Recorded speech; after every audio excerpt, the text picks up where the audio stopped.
नमस्कार, आप देख रहे हैं हमारा खास डिबेट शो सवाल तो पूछेंगे। मैं हूं राकेश। बिहार में शराबबंदी के 1 दशक पूरे हो चुके हैं। एक तरफ दावा है शराबबंदी ने समाज को नई दिशा दी, घर परिवार बचे, अपराध में कमी आई, महिलाओं के खिलाफ हिंसा घटी, लेकिन दूसरी तरफ हकीकत यह भी है कि अवैध शराब का कारोबार चलता रहा और जहरीली शराब से मौत भी हुई। इसकी सफलता पर सवाल उठे, सख्ती ही समाधान है या नीति में बदलाव की जरूरत है? ये सवाल इसलिए कि सत्ताधारी गठबंधन के एक विधायक ने सीएम सम्राट चौधरी से मिलकर ये बात उठाई। ऐसे में सवाल तो पूछेंगे कि बिहार में शराबबंदी की समीक्षा होनी चाहिए। हमारे साथ इसी मुद्दे पर जुड़ चुके हैं आरजेडी से प्रमोद सिन्हा जी, बीजेपी के राहुल आनंद जी, जेडीयू के सौरभ यादव और कांग्रेस प्रवक्ता विशाल यादव जी का। आप सभी का बहुत बहुत स्वागत इस टीवी डिबेट शो कार्यक्रम में। सवाल तो पूछेंगे और आज का मुद्दा काफी जितना संवेदनशील है उतना ही अहम भी है। बिहार की जनता भी जानना चाहती है कि आखिर बिहार में आगे क्या होने जा रहा है सत्ता परिवर्तन के बाद। और पहला सवाल बीजेपी प्रवक्ता राहुल आनंद जी से मैं लेना चाहेंगे, क्योंकि अभी अभी सम्राट चौधरी बिहार के नए मुख्यमंत्री बने हैं। नीतीश कुमार को गए 1 दिन भी नहीं हुए, 2 दिन भी नहीं हुए कि शराबबंदी समीक्षा की जो मांग है वो उठने लगी है। और आपके सहयोगी दल के विधायक ने जिस तरह से खुले तौर पर यह मांग उठाई की समीक्षा को लेकर, किस तरह से इसे देखा जाए? क्या नीतीश कुमार की शराबबंदी कानून अकेले उनकी जिद थी या फिर एनडीए उनके बोझ को तरह इस नीति को बोझ की तरह ढो रहा था? किस तरह देखा जाए उनके इस पूरे समीक्षा की मांग को? राहुल आनंद जी। राकेश जी, ये जो 2.0 जो सरकार आई है बिहार के अंदर, यानी कि एनडीए की जो सम्राट सरकार आई है, इस सरकार के कुछ ऐसे दायित्व हैं जो तय किए जा चुके हैं। और ये जो पूर्व में जो नीतीश कुमार जी के द्वारा जो लेगेसी बनाई गई थी, उस लेगेसी को मेंटेन करते हुए आगे की जो परंपरा है और जो एक संस्कृति है एनडीए की, उसको बहुत मजबूती के साथ स्थापित करके हमें अपने शीर्ष नेतृत्व को प्राप्त करना है। देखिए, दूसरी जो सबसे महत्वपूर्ण बात है, जो आप इस बातों को कह रहे हैं कि क्या शराबबंदी की समीक्षा होनी चाहिए, क्या खुलनी चाहिए, तो मैं आपको इस संदर्भ में एक चीज़ बता देना चाहता हूँ कि 2020 का वो प्रसंग याद रखना चाहिए हम लोगों को कि जब एनडीए जब चुनाव में गई थी तो चुनाव के दरमियान 120 ऐसी सीटें थी जो महिला बाहुबल क्षेत्र थे, जिसमें महिलाओं ने हमें वोट दिया था। और ये वोट इसलिए मिला था क्योंकि जो शराबबंदी को लेकर जो एनडीए ने जो एक संकल्प लिया था, उस संकल्प को आहुति लगातार मिलते रही है और बहुत मजबूती के साथ वो ब्रह्मांड में स्थापित हुआ है। और बिहार के अंदर की अगर हम बात करें तो बिहार के केंद्र में वो चीज़ आज भी स्थापित है। दूसरी बात अगर हम करें कि 2025 की, तो 2025 में भी जो हम जब चुनाव की प्रक्रिया में गए थे तो 145 ऐसी सीटें थी। एक सर्वे के अनुसार मैं बता रहा हूं कि 145 ऐसी सीटें थी जो महिला बाहुबल क्षेत्र था। वहां की अगर हम बात करें तो वहां पे भी हमने अच्छा प्रदर्शन किया और हमने उन सीटों को जीता। इसका मतलब बिल्कुल साफ और स्पष्ट संकेत हो गया है कि महिलाओं के सम्मान की बात, महिलाओं को घरेलू हिंसा से बचाने के लिए और महिलाओं को मुख्य धारा से जोड़ने के लिए जो उचित कदम उठाए गए थे एनडीए के सरकार के द्वारा, वो 2.0 सम्राट सरकार उसको स्थापित करेगी और बहुत तेजी से बिहार के केंद्र में उसको स्थापित करेगी। जो माननीय विधायक आज जाकर मिले हैं वो उनका निजी विचार हो सकता है, उनके दल का विचार नहीं है। ये भी चीज़ यहाँ पे स्पष्ट होना चाहिए। और जब समीक्षा की जो बातें की जाती है तो यहाँ पे पहले से इस बात को तय है कि बिहार के अंदर शराबबंदी लागू थी, लागू है और लागू ही रहेगा। जो उपद्रव फैलाने का काम करते हैं, जहां कुछ बरामदगी होती है तो उस इलाकों के पीछे भी भेजे जाते हैं। हमने इस चीज़ को भी स्थापित किया है। एक जो संकल्प हम फिर से आपके चैनल के माध्यम से जो दोहराना चाहते हैं वो यही है राकेश जी कि सशक्त और मजबूत और विकसित बिहार बनाने का संकल्प सम्राट सरकार का है। चलिए ठीक है, लेकिन बड़ा सवाल तो ये है ना कि अगर वाकई में अगर ये सफल हुआ है तो इस पर सवाल क्यों उठ रहे हैं? अगर ये सफल हुआ है तो तस्करी क्यों बढ़ी? अगर ये सफल हुआ तो जहरीली मौत से मामले क्यों सामने आए? चलिए, और भी कई सारे मुद्दे हैं जिस पर जवाब लेंगे, लेकिन जेडीयू प्रवक्ता सौरभ यादव जी हमारे साथ जुड़े हुए हैं। सौरभ जी, 2016 में नीतीश कुमार ने जिस ऐतिहासिक फैसला बताया था शराबबंदी कानून को, अब उसी फैसले पर सवाल उठ रहे हैं। वो भी आप ही के सहयोगी दल के विधायक उठा रहे हैं। सवाल क्यों उठ रहे हैं आपके सरकार के अंदर से ही? सौरभ यादव जी। राकेश जी, सबसे पहले तो मैं कशिश ने इसका आभार व्यक्त करता हूं कि मुझे आप लोगों ने अपनी बातें रखने का मौका दिया।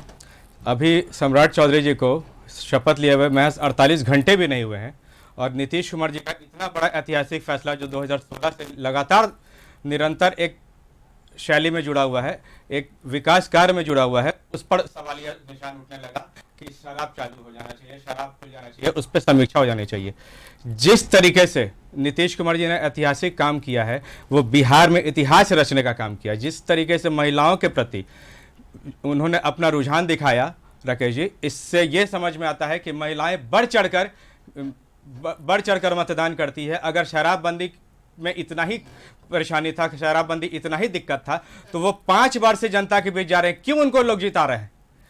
हमारे नेता नीतीश कुमार जी को उन महिलाओं का जो सम्मान प्राप्त है, जो महिलाओं के लिए उन्होंने अथक प्रयास किया, वो वही एक कारण रहा है जिस वजह से नीतीश कुमार जी आज बने हुए हैं। और रहा सम्राट चौधरी जी के बारे में बात करने का कि अगर उनके घटक दल के सहयोगी दल, तो ये अब बीजेपी के प्रवक्ता ने काफ़ी अच्छा सवाल उठाया कि उनका वो व्यक्तिगत राय हो सकता है। हमारे घटक दल के किसी नेता शीर्ष नेतृत्व ने ये सब बात नहीं कही है कि सब शराब खुल जानी चाहिए, क्योंकि शराबबंदी के वजह से कितने ही अपराध कम हो गए, ये कह पाना, ये जानना कोई नई बात नहीं है। जहां तक नेशनल क्राइम रिपोर्ट ब्यूरो का आंकड़ा मेरे पास है कि 63.72% अपराध कम हुआ है, ये शराबबंदी का ही देन था। कितनी घरेलू हिंसाएं कम हुई है, यौन उत्पीड़न कम हुआ है, 3.6% यौन उत्पीड़न कम हुआ है, 4.6% भावनात्मक उत्पीड़न कम हुआ है। तो मुझे नहीं लगता कि शराबबंदी लेकिन हैरानी की बात है ना सौरभ यादव जी की, ये कोई विपक्ष सवाल नहीं उठा रहा, आपके सरकार के जो सहयोगी दल के विधायक हैं वही उठा रहे, यानी कि वो नहीं समझ पा रहे हैं। और ऐसा नहीं कि पहली बार माधव आनंद जी उठा रहे, इसके पहले मांझी जी भी कई दफे बयान दे चुके हैं। चलिए वापस आएंगे आपके पास। प्रमोद सिन्हा जी जो आरजेडी के प्रवक्ता, प्रमोद सिन्हा जी, अभी नीतीश कुमार गए हैं और तुरंत शराबबंदी कानून की समीक्षा की मांग उठने लगी है, क्या होने वाला है बिहार में? आप क्या देखते हैं, किस तरह देखते हैं उन्हीं के सहयोगी दल के विधायक की मांग को? देखिए राकेश जी, सबसे पहले मैं कुछ बातें स्पष्ट करना चाहता हूं कि जब 2005 में माननीय मुख्यमंत्री नीतीश कुमार जी जब आए बिहार के मुखिया के रूप में, तो उसके बाद उन्होंने क्या किया? उसके बाद तो शराब की दुकानें जो हैं वो खुलवाने का काम किए। 5700 दुकानें, मतलब आप समझ सकते हैं कि गांव कस्बों में शराब की दुकानें उन्होंने खुलवाने का काम किया।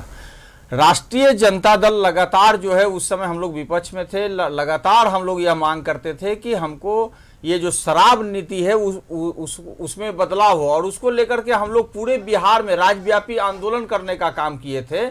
और 2012 का वो ऐतिहासिक दिन हमको याद है जब हम लोग भी धरना पर बैठे थे कारगिल चौक पर, जिस दिन ये जो शराब जो नीति थी मुख्यमंत्री नीतीश कुमार जी का, उस समय जो दुकानें खुलवाने का काम किए थे, तो हम लोग लगातार उसका विरोध कर रहे थे।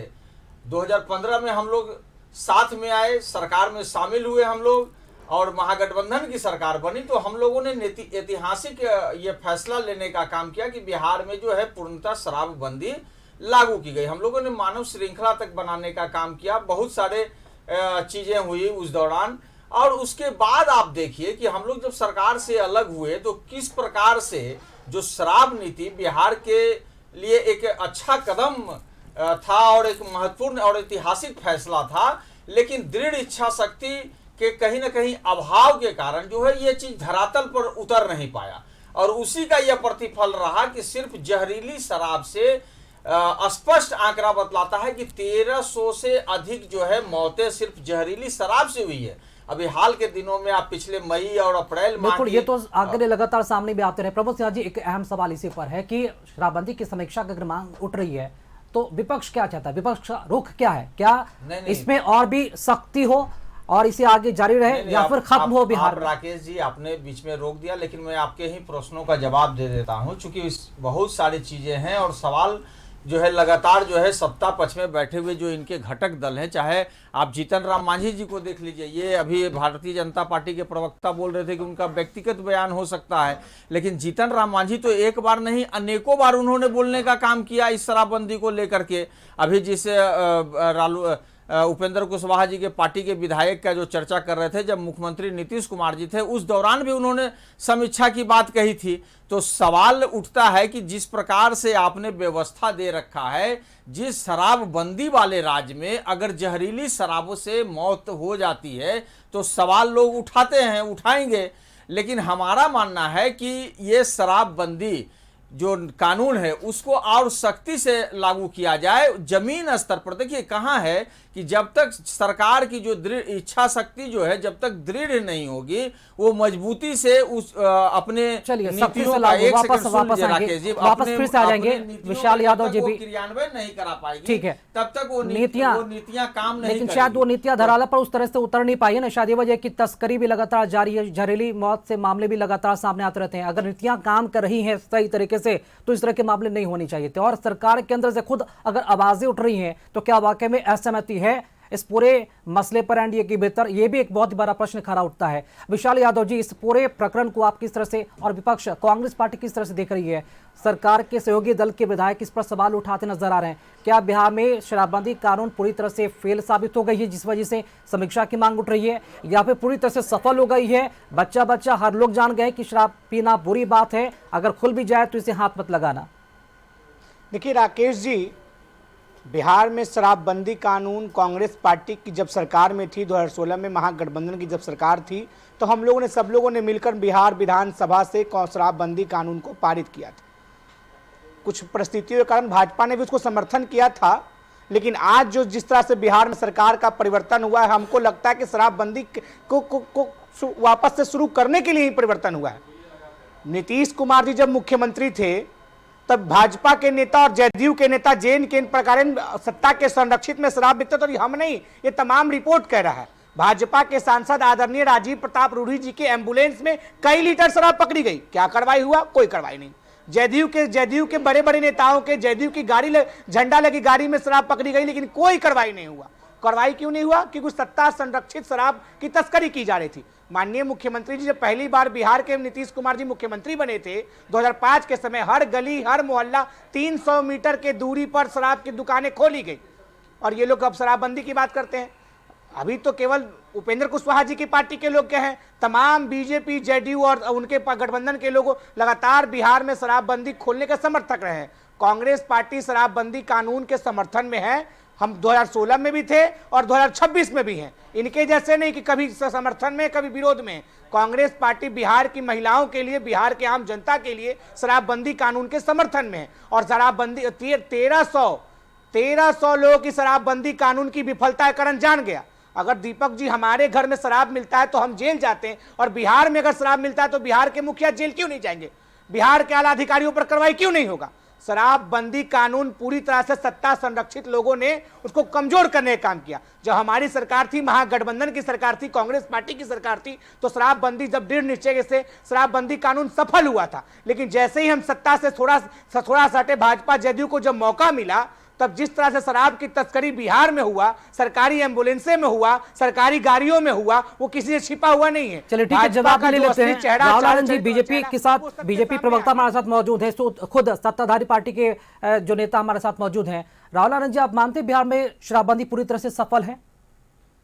ईमानदारी से जवाब दीजिएगा। राकेश जी, शराबबंदी का जो फैसला लिया गया था वो एक सामाजिक स्तर पे और राजनीतिक, नहीं, मेरा सवाल है सफल है। मैं आ रहा हूँ, वही राजनीतिक विमर्श कर इसका फैसला लिया गया था। लेकिन जब आप कोई भी कानून बनाते हैं, चाहे वो अपराध से संबंधित कानून क्यों ना बनाते हो या फिर मर्डर से संबंधित कानून क्यों ना बनाते हैं, ऐसा कोई राज्य नहीं है देश में, या फिर आप वर्ल्ड में मुझे दिखा दीजिए कि जहां कानून बना हो और उसके अंदर घटना नहीं घटती हो। इसका मतलब ये नहीं है कि कानून खराब है, मतलब ये है कि सरकार कितनी तत्परता से उन लोगों को पकड़ती है और सलाखों के पीछे डालती है। क्या ये बात सही नहीं है कि आज सामाजिक सुधार की तरफ हमारा बिहार बढ़ा है? आपके सहयोगी पार्टी के जो विधायक है ना, उनका कहना है कि शराबबंदी असफल को इसलिए एक तरह से देखा जाए तो समीक्षा की मांग इसलिए भी हो रही क्योंकि राजस्व का एक बहुत बड़ा राजस्व का घाटा भी हो रहा है, और बिहार को अगर विकसित राज्य बनाना है, आगे ले जाना है, तो शराबबंदी को एक तरह से देखा जाए तो समीक्षा बहुत ही जरूरी है। सौरभ यादव जी, वापस आएंगे। सौरभ यादव जी, शराबबंदी सफल है आप मानते हैं? आपका ये कहना कि राजस्व का घाटा हो रहा है? नहीं, मेरा ये नहीं कहना है, आपके पार्टी के विधायक हैं, हमारे पार्टी के विधायक हैं, हमारे घटक दल के विधायक हैं, राजस्व का घाटा हो रहा है। बीते 10 सालों से बिहार में शराबबंदी, और एक कोई विकास का कार्य बता दीजिए जो पैसे के अभाव में रुका है, तब माना जाएगा कि राजस्व की घाटा की वजह से शराब खोलना अति आवश्यक दिख रहा है। लेकिन अभी ऐसा कहीं कुछ नहीं है। हम लोग एकजुट हैं। नीतीश कुमार जी के नेतृत्व की ही सरकार है। नीतीश कुमार जी जब तक सरकार में रहेंगे, शराबबंदी खोल पाना किसी के एक बस लाइन की में बात नहीं हमारा सवाल यही है सौरभ यादव जी, शराबबंदी बिहार में सफल है, हाँ या ना? बिल्कुल सफल है। तो फिर तस्करी कैसे हो जाती है? आए दिन खबरों में, सुर्खियों में, टेलीविजन पे, अखबारों पर कैसे तस्करी हो जाती है, कैसे होम डिलीवरी की जाती है, बात आती है सामने, कैसे आप पर आरोप लगाते हैं? अगर सफल है तो बहुत कड़ी कार्रवाई होती है, बीच बीच में जहरीली शराब से मौत हो जाती है, ये सब नहीं आनी चाहिए था ना सौरभ यादव जी? फिर कैसे सफल बता रहे हैं आप? सफल इसलिए भी बता रहे हैं ना क्योंकि उनको सलाखों के पीछे भेजने का काम भी इंडिया की सरकार में और हमारे प्रशासन सफल तब ना होती जब बिहार में एक बूंद भी शराब नहीं मिलता। सख्ती कानून इसलिए लाए थे ना आप लोग सौरभ यादव जी, एक बूंद भी शराब नहीं मिलनी चाहिए थी बिहार में। हमारे सहयोगी के साथ साथ हमारे विपक्ष भी इस तरीके के बात पर समर्थन कर रहे हैं कि शराब मिल रहा है, तो शराब मिल रहा है वो सपनों में मिल रहा है, कोई सामने करके दिखा देना कि शराब कहाँ मिल रहा है। आज आप कह रहे हैं कि शराब मिल रहा है, किसी को हिम्मत है कि बैठ के दिखा दे कि शराब मिल रहा है? ये बस बनगढ़ंत बातें हैं कि शराब मिल रहा है। अगर शराब मिल रहा है तो कोई बैठ के पी के दिखा दे, सामने सदन में बैठ के पी के दिखा दे, हमारे कार्यकर्ता पी के दिखा दे, आए दिन खबरों में कार्रवाई नहीं हो, उसके बाद आप कहिए कि शराबबंदी सफल नहीं है। सौरभ यादव जी अखबार नहीं पढ़ते, आप टेलीविजन ही देखते हैं, आए दिन आप खबरों में, सुर्खियों में देखते होंगे, यहाँ से कई ट्रक, कई पिकअप वाहन में शराब पकड़े जाते हैं। कहाँ से आ रही है शराब और कहाँ जाती है? कार्रवाई भी होती है, ये भी मानने वाली बातें हैं। कार्रवाई तो होनी चाहिए ना, लेकिन शराब आ क्यों रहा है जब बिहार में पूरी तरह से बंद है, बैन है, तो शराब आता कहां से है? इस पर तो नीति आपकी फेल है ना प्रमोद सिन्हा जी। देखिए, सबसे बड़ा बात है, अभी जदयू के साथी जो बोल रहे थे, शराब तो होम डिलीवरी हो रहा है और घर घर शराब मिल रहा है। सवाल उठता है कि जब कोई राज्य यदि शराबबंदी जिस राज्य में लागू हो तो उसकी जो सीमाएं हैं उसको कौन निगरानी करेगा? जब टड़क के टड़क जो है सो दूसरे राज्यों से जब शराब यहाँ आता है और शराब पकड़ाता है, आपको याद होगा ना, रामसूरत राय जी के जो विद्यालय है उसके जमीन पर भरा हुआ टड़क पकड़ाया था। तो कई सारी चीजें हैं कि आप इससे ये डिनाई नहीं कर सकते। सवाल उठता है कि ये लोग कार्रवाई किस पर करते हैं? कार्रवाई करते हैं अगर कोई शराब पीते हुए कोई पकड़ा गया या किसी के पास जो है शराब पकड़ा गया तो वो कहाँ से आया, किसके माध्यम से उसके पास आया? मैं पूछना चाहता हूं आपके चैनल पर कि अभी तक इन लोगों ने कितने शराब माफिया पर कार्रवाई करने का काम किया कि सिर्फ छोटे छोटे लोगों को जो है मछलियों को पकड़ के जेल में भेज देते हैं और बड़ी मछलियों को आजाद छोड़ देते हैं बड़े स्तर पर जो है शराब की तस्करी करने के लिए। यही तो हम लोग सवाल लगातार उठा रहे हैं कि ये लोग जो है एक तरीके से सत्ता के संरक्षण में सारा काम हो रहा है। इस प्रकार की जो चीजें, जो ऐसा कौन सा राज्य होगा जिस राज्य में पूर्णतः शराबबंदी हो और कहीं भी हर जगह जो है शराब उपलब्ध हो? सोचिए ना कि सबसे महत्वपूर्ण बात है कि अभी जो है मैंने कहा ना कि मार्च महीना में ही आप देखिए 18 मार्च 2026 को ही मशरक और पानापुर जो सारण में पड़ता है, एक ही जिला के एक ही प्रखंड में, और जो मैंने जहां का बतलाया वहां पे लगातार एक बार नहीं कई बार जो है जहरीली शराब पीने से लोगों की जो है आंखें की रोशनी चली जाती है, लोगों की मौत हो जाती है। तो आखिर इनका तमाम चीजों को लगातार हम देखते भी हैं और शायद सरकार भी अच्छी तरह से जानती है कि हकीकत क्या। विशाल यादव जी, क्या शराबबंदी के नाम पर सिर्फ और सिर्फ दुकान बंदी है क्योंकि लोग शराब पी रहे हैं, मर भी रहे हैं, जेल भी जा रहे हैं और सरकार वाहवाही भी ले रही है? यहाँ बिहार में शराबबंदी सख्ती से लागू है। दीपक जी, अगर किसी गरीब व्यक्ति के घर में शराब मिलता है तो उसको सरकार जेल में डालती है।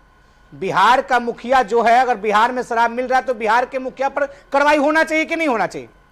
अगर बिहार में शराब बंदी है तो फिर बिहार में शराब कैसे आ रहा है? बिहार की प्रशासन किसके हाथों में है?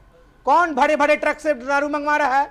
कौन है वो लोग? आदरणीय जीतन राम मांझी जी कई दफा ये बोल चुके हैं कि शाम के बाद मंत्रिमंडल लोग में दारू मिलता है। बिहार विधानसभा में शराबबंदी के बाद शराब की बोतलें मिली।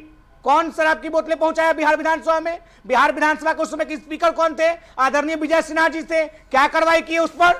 भाजपा के सांसद राजीव प्रताप रूढ़ी जी के एम्बुलेंस में शराब मिली। रामसूरत राय जी बिहार सरकार के मंत्री थे, उनके जमीन पर शराब मिला। जेडीयू के बड़े बड़े नेताओं का, जेडीयू के बड़े बड़े गाड़ियों में, झंडा लगे गाड़ियों में शराब मिली। किस पे कार्रवाई हुआ? आदरणीय सब जो भी महामंत्री जो लोग हैं उन लोग के घर में शराब की बोतलें मिलती, क्योंकि जीतन राम मांझी जी ने कहा कोई कार्रवाई नहीं। केवल कोई राह चलता व्यक्ति जो गरीब है, जो दलित है, जो पिछड़ा है, जो तमाम तरह के लोग, उन पर कार्रवाई होता है। अगर हमारे घर में शराब मिलता है तो हम दोषी हैं, अगर बिहार में शराब मिला तो कौन दोषी है? शराबबंदी के बाद बिहार में सवाल है, बिल्कुल वाजिब सवाल है। बिहार में शराब मिलता है तो कौन दोषी होगा, कौन जिम्मेदार होगा? राहुल आनंद जी, शराबबंदी कानून को सरकार एक तरह से देखा जाए तो सख्ती के साथ लागू कर उसे सफल बता रही है। हकीकत क्या है, जनता जानना चाहती है, वो भी बता दीजिए। क्या हकीकत सरकार छिपा रही है या फिर सरकार अंदर ही अंदर मान चुकी है नीति फेल? देखिए, बड़ा ही स्पष्ट है कि कुछ दिन पहले एक वीडियो वायरल हुआ था जिसमें आरजेडी के मीडिया प्रभारी एक गंजी और अंडरवियर पहनकर दारू पीते नजर आए थे। गलत और भ्रामक तथ्य सत्य यादव उसमें थे। ये एक्सपोज हो चुका था। आप माफी मांग लीजिए अभी कि उन्होंने दारू पिया था और वो एक्सपोज हो गए। ऐसे तमाम चीजें हैं जिसके ऊपर कार्रवाई पिए तो कहां से पिए? बिहार में शराबबंदी है तो दारू कोई कैसे पी सकता है? गलत और सत्य यादव क्यों दारू पीते नजर आए थे? और क्या ये सच नहीं है कि लालू यादव जी ने फोन किया था शराबबंदी के पहले माननीय मुख्यमंत्री को कि अरे जब बंद कर दोगे तो फिर हमारा आदमी सब क्यों झूठ और भ्रामक बात है? इसका कोई सबूत नहीं है। जब हम लोगों ने कहा कि हम लोग राज्यव्यापी आंदोलन करने का काम करते हैं, बिहार का बॉर्डर लेकर प्रत्येक जिला में हम लोगों ने धरना प्रदर्शन करने का काम किया। संजय यादव शराब नहीं, सांसद किताब चाहिए, मंत्रालय नहीं, पुस्तकालय चाहिए और बेरोजगार युवाओं को रोजगार चाहिए। ये हमारा नारा हो गया था। ऐसी तमाम चीजें हैं जो ये बातें कर रहे हैं। घर घर जो है शराब दुकानें वहां पर जो है गांव कस्बों में लेकिन राहुल आनंद जी, ठीक है, शराब किसी ने भी पी हो, कटघरे में कौन खड़ा होगा?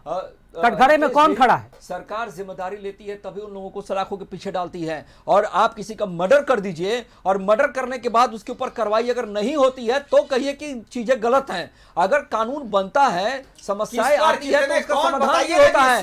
और ये जो बिहार के अंदर जो बातें कर रहे हैं पुलिस को लेकर और पुलिसिंग को लेकर जो ये बातें कर रहे हैं, साथ ही साथ ये बातें ऐसी कर रहे हैं कि जो मन भ्रमक जो बातें हैं वो इनके चलते में सबसे ज्यादा संरक्षण का इन लोगों ने दे रखा था। वो कौन लोग पकड़ लेते हैं, उनकी जाति क्या है, पूछ कर देखिए। राहुल आनंद जी, मर्डर का तुलना आप शराबबंदी कानून से करेंगे क्या? कौन लोग एक्सपोज होते हैं? राहुल आनंद जी, मर्डर का तुलना आप शराबबंदी कानून से करेंगे?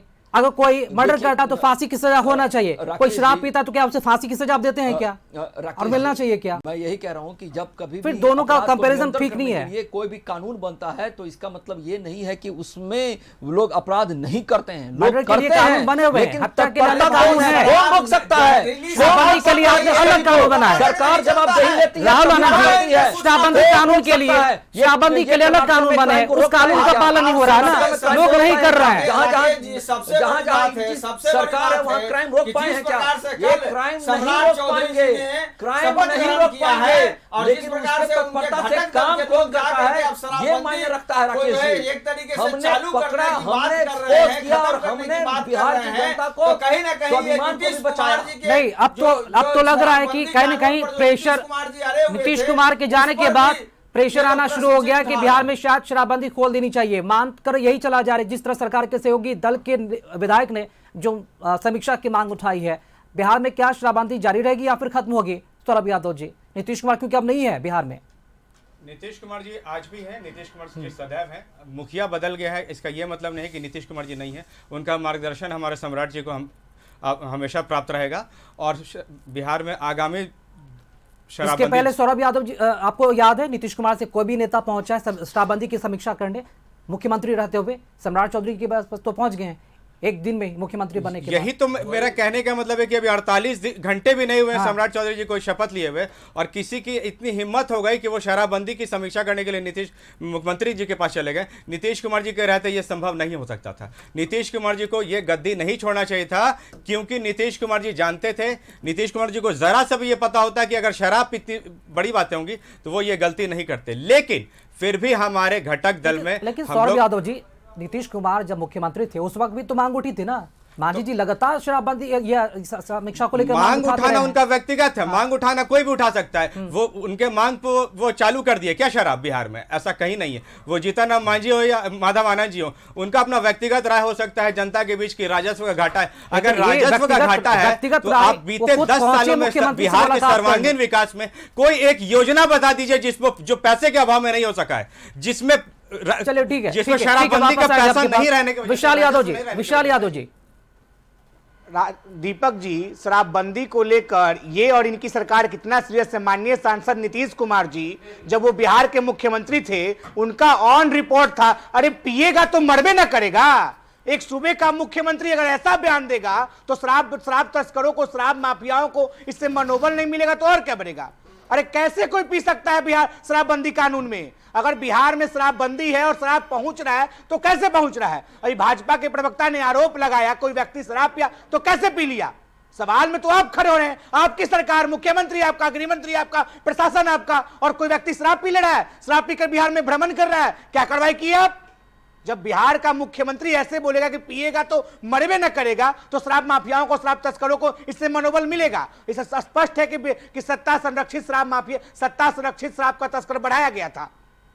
राहुल आनंद जी, सरकार को स्पष्ट रुख यहाँ पर जनता को भी बताना चाहिए कि बिहार में शराबबंदी जारी रहेगी या फिर खत्म होगी, क्योंकि मुख्यमंत्री से मुलाकात, ये कोई औपचारिक मुलाकात तो थी नहीं, उन्होंने बता भी दिया कि उनकी मंशा क्या थी माधव आनंद जी का, और आप ही के सहयोगी दल के विधायक हैं वो। राकेश जी, जनता ने जो मैंडेट दिया है सरकार को, वो सरकार को इस चीज़ को सुनिश्चित करने के लिए दिया है कि पूर्व में जो योजनाओं का क्रियान्वयन किया जा चुका है और पूर्व में जिस चीज़ों पर रोक लगाई जा चुकी है, वो चीज़ें भविष्य में भी स्थापित रहेगी और तटस्थ रहेगा। एक बात यहाँ पे मैं आपको क्लियर कर देना चाहता हूँ कि विपक्षी दल सरकार के ऊपर आरोप लगा सकते हैं, लोग अपनी भावनाओं को रख सकते हैं सत्ता पक्ष के होते हुए भी, लेकिन जो केंद्र बिंदु है वो यही है कि हर घर में हिंसा को समाप्त करने का काम आज किसी ने किया है, तो वो सरकार ने किया है। हम जबकि उस समय विपक्ष में थे, हम विपक्ष में थे तब भी हमने समर्थन किया था। और एक चीज़ ये भूल रहे हैं कि अभी जब मोतिहारी में जब जहरीली शराब कांड हुआ था तो उस समय आरजेडी सत्ता में थी, और उस समय माननीय मुख्यमंत्री जी ने कहा था कि अगर सबकी इच्छा है तो आइए बैठिए हम खोलते हैं। कोई नहीं गया था, आपको याद होना चाहिए, कोई भी नहीं गया था, विपक्षी दल के भी लोग नहीं गए थे और सत्ता रोड तो इन्हीं के पास था, लेकिन उस समय भी कोई नहीं गया था। सब जानते थे। डिबेट को क्लोज करेंगे। प्रमोद सिन्हा जी, छोटा सा रिएक्शन, ठीक है। राहुल आनंद जी रुक जाइए। देखिए, मेरा स्पष्ट मानना है कि जिस प्रकार से इन लोगों ने, भारतीय जनता पार्टी ने जिस प्रकार से जदयू का भाजपाकरण किया, माननीय नीतीश कुमार जी के चेहरे पर जो है चुनाव के बीच गए, लोगों से मैंडेट लेने का काम किया और जनता के साथ विश्वासघात करके जिस प्रकार से अब भारतीय जनता पार्टी के मुख्यमंत्री का चयन किया गया, तो न सिर्फ नीतीश कुमार जी को ये लोग निपटाने का काम किया बल्कि उनकी नीतियों को भी, मात्र अब तो उनके प्रवक्ता ही बोल रहे हैं ना जदयू के कि 48 घंटे के भीतर ही आप देखिए कि किस प्रकार से जो उनकी नीतियां हैं उनको भी निपटाने में ये लोग लग गए हैं। चलिए ठीक है, नीतियों को निपटा दिया। एक 30 सेकंड में छोटा सा जवाब सौरभ यादव जी। अभी हमारे आरजेडी के प्रवक्ता कह रहे थे कि मैंडेट जनता ने नीतीश कुमार जी को दिया था, बिल्कुल सही बात है।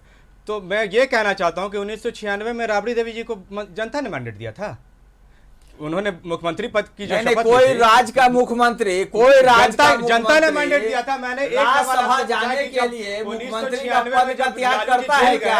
तो उस समय 3 महीना में ऐसी क्या परिस्थितियां हो गई, ये भी बताने की जरूरत है ना। जी का बलिदान है, ये बलिदान नहीं है, ये मजबूर कर दिए गए कि उनके आशीर्वाद से।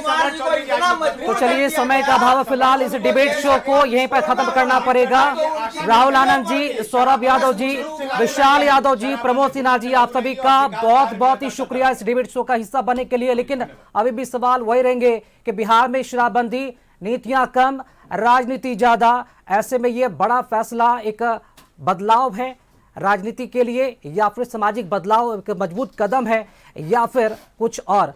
इसका जवाब जो है इस नई सरकार को देना है। फिलहाल सवाल तो हम पूछते ही रहेंगे। फिलहाल कशिश न्यूज में इतना ही। देखते रहिए कशिश न्यूज। नमस्कार।